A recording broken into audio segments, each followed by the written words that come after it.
Hola, queridos amigos, aquí comienza la sección que ya teníamos, el Jardín de Cuentos, un programa comprometido con el bienestar de todos. Hoy día continuamos con Trinidad Siles, que nos va a presentar el cuento de hoy. Buenos días, Alejandro, buenos días, Cecilia, y buenos días a todos los que puedan escuchar este espacio de conversación a partir de un cuento. Esta vez voy a volver a leerles un cuento de León Tolstoy y les pido que sea este un momento de conversación, de análisis, de reflexión, un remanso en esta época difícil. El cuento es Pobres Gentes, León Tolstoy. En una choza, Juana, la mujer del pescador, se halla sentada junto a la ventana, remendando una vela vieja. Afuera aúlla el viento y las olas rugen, rompiéndose en la costa. La noche es fría y oscura y el mar está tempestuoso, pero en la choza de los pescadores el ambiente es templado y acogedor. El suelo de tierra apisonada está cuidadosamente barrido. En la cama, tras de una cortina, duermen 5 niños arrullados por el bramido del mar agitado. El marido de Juana ha salido por la mañana en su barca y no ha vuelto todavía. La mujer oye el rugido de las olas y el aullar del viento y tiene miedo. Su marido no se preocupa de sí mismo. Sale a pescar con frío y tempestad. Ella trabaja desde la mañana a la noche. Los niños no tienen que ponerse en los pies, tanto en invierno como en verano. Corren descalzos. La base de su alimentación es el pescado. Juana quiere ver si ha amainado el mar, si se despeja el cielo, si hay luz en el faro y si aparece la barca de su marido. Juana recuerda que la víspera había querido visitar a la vecina enferma. No tiene quien la cuide, piensa mientras llama a la puerta. Escucha, nadie contesta. En la choza reinan el frío y la humedad. Juana alza la linterna para ver dónde está la enferma. La vecina yace boca arriba con la inmovilidad de los muertos. Un poco más lejos, al lado de la difunta, 2 niños de caras regordetas y rubios cabellos rizados duermen en una camita acurrucados y cubiertos con un vestido viejo. Se ve que la madre, al morir, les ha puesto las piernecitas en su mantón y les ha echado por encima su vestido. Juana coge la cuna con los niños y cubriéndolos con su mantón, se los lleva a su casa. El corazón le late con violencia. Lo único que le consta es que no puede proceder de otra manera. Está pálida e inquieta. Es como si le remordiera la conciencia. ¿Qué me dirá? Como si le dieran pocos desvelos nuestros 5 hijos. ¿Para qué los habré cogido? Me pegará. Me lo tengo merecido. Ahí viene. ¿Cómo lo voy a mirar a la cara ahora?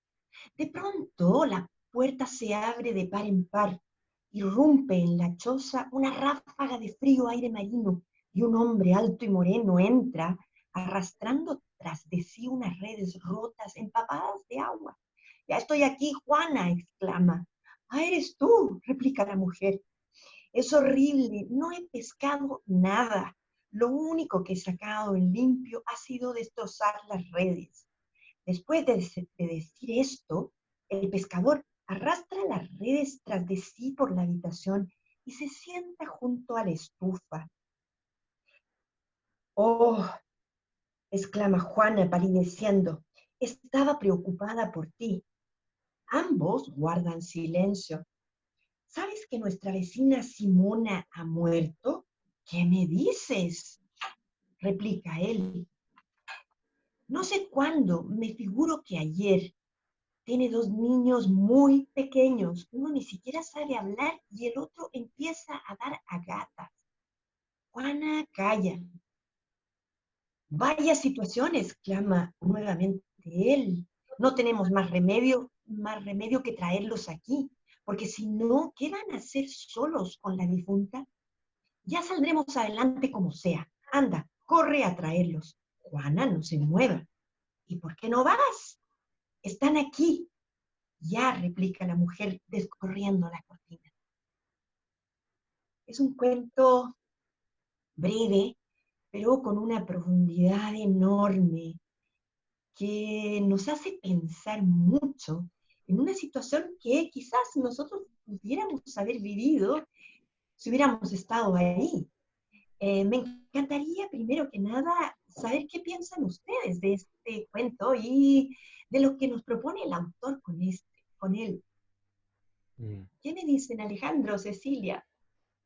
Sabes que te escuché atentamente el cuento y se me vino recuerdo, fíjate, mi familia es de Puerto Montt y muchas mañanas de invierno vi cómo salían los mariscadores a la orilla de las playas con sus hijos pequeños a buscar marisco y a ver cómo sus padres, sus tíos, sus abuelos se embarcaban en pequeños barcos y se iban a la mar con un frío, con un aire helado, con lluvia, con un agua helada y los niños muchas veces con ropas añejas, como que me inspiró como la vulnerabilidad, como la pobreza, la humildad. Pero eso no quitándole como esta cosa de la dignidad, del ayudar, de la dignidad de ver al otro en su máxima expresión desde el no tener. En verdad, muy inspirador. Yo no conocía este texto. También me llamó la atención esa parte cuando ve a la difunta y ve a esos niños ahí, todos frágiles. Es como que es como tan, a veces como tan difícil hablar de estos temas. A veces nos embarcamos tanto en las cosas diarias que tienen que ver con la televisión, por ejemplo, con el consumo de noticias, con la información que nos trae más desinformación y también que dónde están nuestras miradas. Realmente muy inspirador el tema, Trini, en verdad que sí, muy inspirador. Lo que comentas, Alejandro, sobre todo que lo sabes aterrizar a un terreno local nuestro, porque efectivamente yo creo que este cuento es transversal. Y a pesar de haber sido escrito en el siglo XIX, yo creo que tiene una vigencia hoy día enorme. ¿Qué piensas tú, Cecilia? Siempre en catástrofes, tsunami, maremotos, ahora pandemias, que es primera vez en muchos siglos que este continente no ha sufrido esto, siempre el que no tiene nada es el que da todo. Y al final eso vemos a través de la televisión, que tú ves que hay familias pobres que hacen estas cocinas comunitarias y nosotros no tenemos esa capacidad porque yo creo que no lo sabemos hacer, no sabemos cómo ayudar. Nosotros a través de nuestros cuentos queremos ayudar, tenemos esta conciencia y estamos llegando a mucha gente que nos que quiere recibir felices tus cuentos, tu voz mágica. Y siento que este cuento es eso, volver a abrirnos los ojos con las personas que no tienen nada, lo poco que tienen lo comparten más aún. Imagínate esa señora que poco tenía, vivían del día a día, y ahora tiene dos niños más, pero no se lo preguntó dos veces, se los trajo antes que su marido llegara, le preguntara, le dijera, anda a buscarlo, no lo dudó. Mm. Y yo creo que eso tiene la gente que menos tiene, no duda. Inmediatamente convidar el plato, partirlo por la mitad, de una olla comer todo, es maravilloso y fue el mejor cuento que podría haber elegido para esta semana. ¿Sabes qué? Sí, De acuerdo a lo que tú estás conversando, Ceci, en el texto, la mujer, en este caso, cuando recogió los niños, incluso hasta sintió culpa.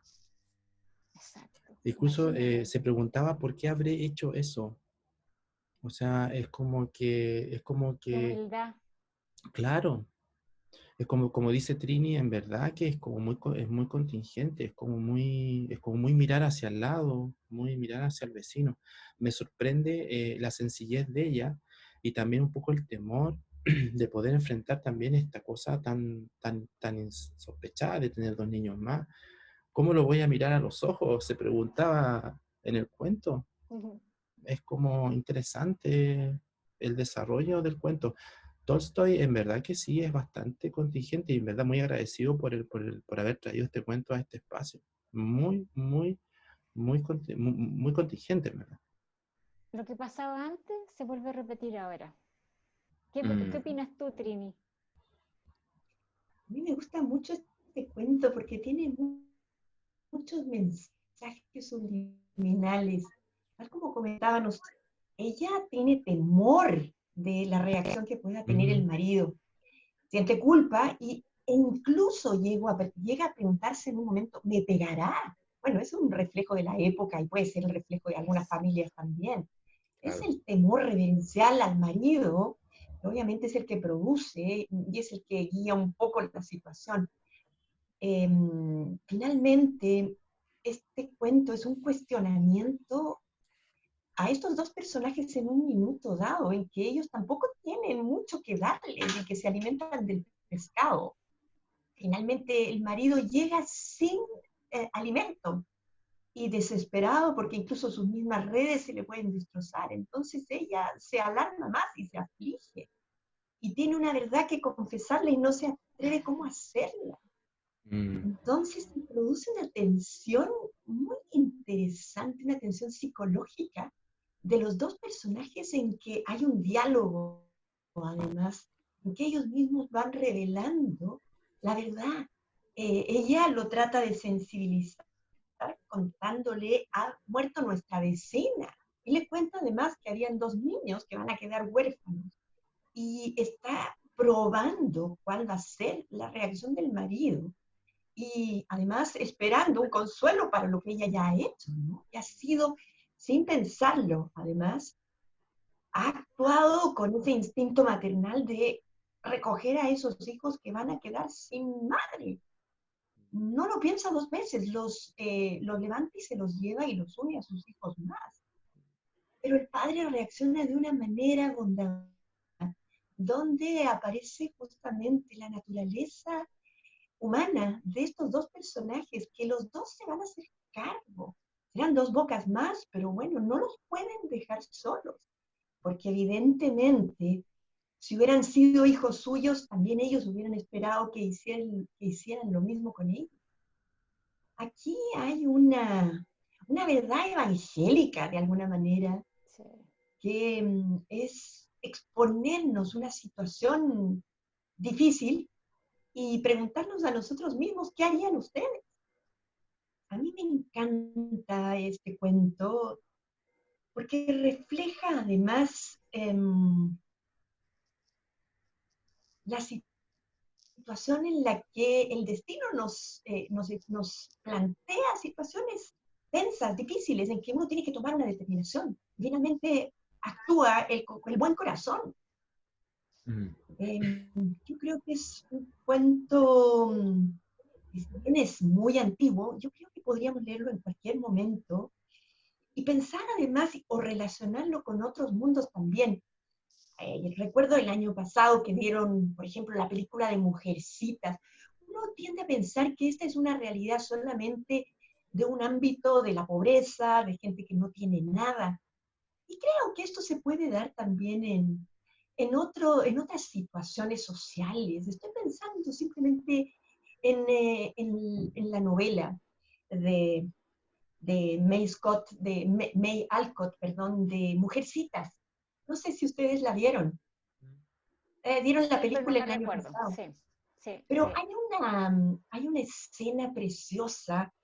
Se las recuerdo un poco. Es una familia que finalmente de 4 hijas, mujeres, y esta familia es muy reconocida por ser solidaria. Entonces vive tratando de hacerles o darles alimento a la gente que no tiene nada, a los huérfanos, a las viudas. Y se afanan las 4 hijas en esto, sobre todo la más pequeña, que es May, no estoy segura, o Beth, no me acuerdo cuál, pero finalmente ella está enferma y sabe, es un día también frío, muy tempestuoso, y ella, la chiquilla que está enferma, se acuerda en ese momento que los huérfanos deben estar pasando hambre. Y así todo, enferma y todo, sale, se viste y sale, y les lleva alimento. No muere en Recuerdo esa esa oportunidad, escena, muere sí, después. Pero bueno, las sí. situaciones dolorosas llaman a muchas personas a actuar con una empatía, a ponerse en el papel de los otros. Y eso no necesariamente está reducido a un ambiente más pobre. Sí, yo creo que ellos reaccionan de una manera sorpresiva y además ejemplar. Pero yo creo que esto nos despierta una necesidad de actuar bien y de ser solidarios. Nuevamente Tolstoy aquí, siendo un hijo de noble y teniendo una situación, claro, mucho más acomodada, bueno, sabe ponerse en la situación de los pobres. Pensemos que él, tal como les contaba la semana anterior, él vivía preocupado del tema de la pobreza y sobre todo de educar a esa pobreza, educar a esa gente. Y en este caso, de nuevo, nos vuelve a plantear un problema ético y lo sabe resolver de esta manera literaria. Y que se va repitiendo año a año, siglo a siglo, por lo que estoy viendo, porque conversamos con Alejandro antes de entrar al programa. A veces uno mira los problemas en televisión o en radio y uno dice, esto no es mi culpa, por lo tanto, no hago nada, sigo de largo, cambio el canal o veo otra noticia. Yo no digo que todos nos sintamos culpables, pero que sí que hagamos algo, que nos ocupemos de alguna forma. Mm. Nos ocupemos de una familia o nos ocupemos de una persona. Yo creo que si cada persona pensara así, yo me voy a ocupar de esta persona o de esta familia, podríamos lograr algún día un cambio y para que Tolstoy algún día diga, esto ha cambiado. Yo quería decir algo que me llamó la atención, que es cómo llega después de la pesca. Él llega sin pescados y con su red, con una frustración, con una emoción también desde un poco desde el fracaso. Y él deja de lado esa sensación para hacer eco de lo que estaba pasando. Entonces él también se sale de esta mala sensación de la pesca, de la no pesca, de la no traer el alimento a su familia. Y se desdobla y sencillamente toma lo que estaba ocurriendo. Entonces es como un mérito aparte. Nosotros cuántas veces tenemos nuestros propios problemas y los traemos a la casa y no somos capaces de enganchar con lo que está pasando con el otro.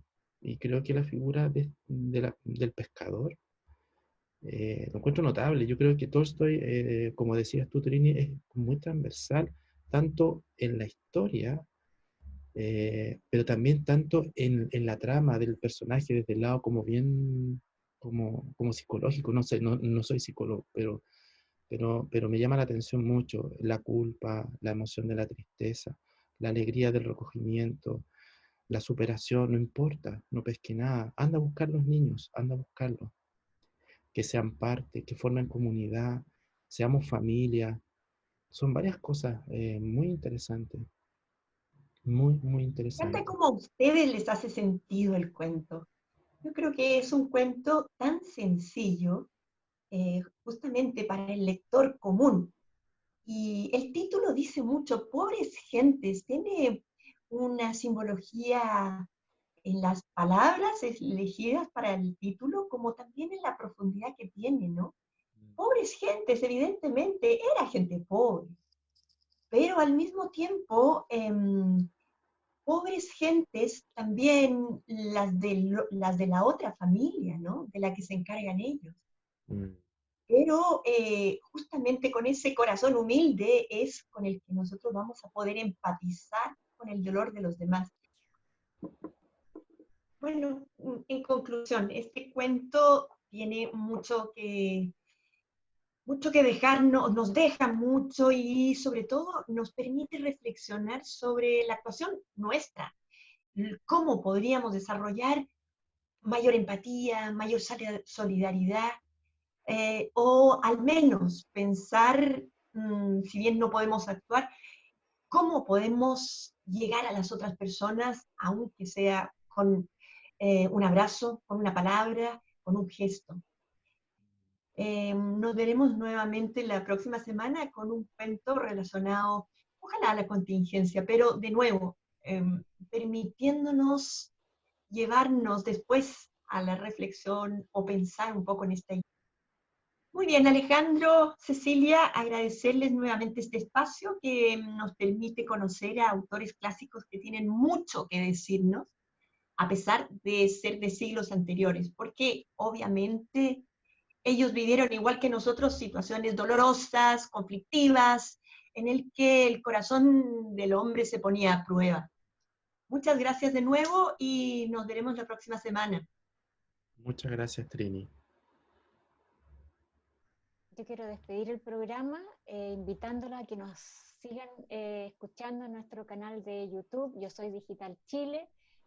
La próxima semana vamos a tener un maravilloso cuento, mientras esta semana disfruten este cuento que realmente nos dejó pensando. Así que si no van a recibir un abrazo, reciban este cuento con mucho, mucho cariño. Y esperamos sus comentarios por el canal de YouTube del cuento. Un abrazo a todos. Muchas gracias.